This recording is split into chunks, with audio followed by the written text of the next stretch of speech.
अस्सलाम वालेकुम। इंशाल्लाह आप सब लोग खैरियत से होंगे जी। ऑनलाइन का दौर है, सब लोग ऑनलाइन रहते हैं, तो बहुत सारी चीज़ें नज़रों से गुजरती हैं और मुख्तलिफ अंदाज से बताया जाता है। तो ये बेसन की रोटी कह लें या आप कह लें बेसन का पराठा, तो मिलियंस में लोगों ने देखा हुआ है इन वीडियो को। तो आपको एक आसान तरीके से एक चीज़ बताने की कोशिश की जा रही है।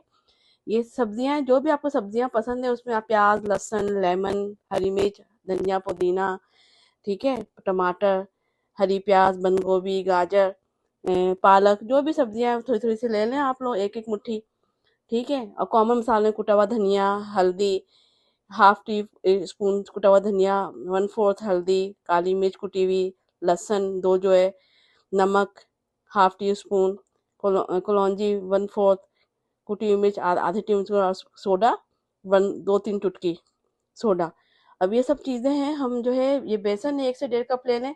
इसमें जो है ना इसको पूरा छान लेंगे, ठीक है, ताकि लम्स निकल जाए। एक अंडा डाल दें, 2-3 भी डाल सकते हैं, पानी नहीं डालेंगे, दही थोड़ा सा डाल दो, 2-3 टेबल स्पून। और ये मक्खन है ग्रीस करने के लिए, थोड़ा बहुत तलने के लिए, ठीक है। ये सारे मसाले हम इस बॉल में डाल के, आप दूध से भी बना सकते हैं। एक हेल्दी फूड है जो सब्जी के साथ और प्रोटीन के साथ आपके नाश्ता तो नहीं, नाश्ता के समझ लें कि आप जो ब्रंच कहते हैं या जो लोग दो वक्त खाते हैं 10 से 12 के दरमियान, और एक जो मील 6 से 8 के दरमियान, तो उस लिहाज से ये एक बेहतरीन गज़ा है हमारे लिए। तो हम बताते हैं इसको कैसे बनाना है इंशाल्लाह जी। अब ये जो है ये हमने फेंट लिया और ये ग्रीस किया हुआ तवा है, इसमें हम मक्खन डालेंगे, ठीक है।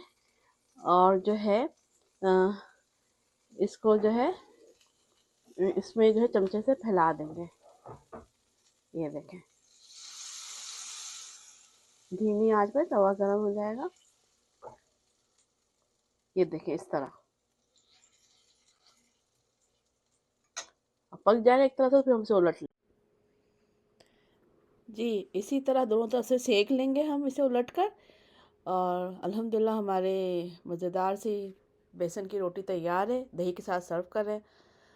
अल्लाह ताला हमें हिदायत से आसानी दे, आसानी बांटने वाला बना। इंशाल्लाह नेक्स्ट वीडियो में आपसे मुलाकात होगी। अस्सलाम वालेकुम।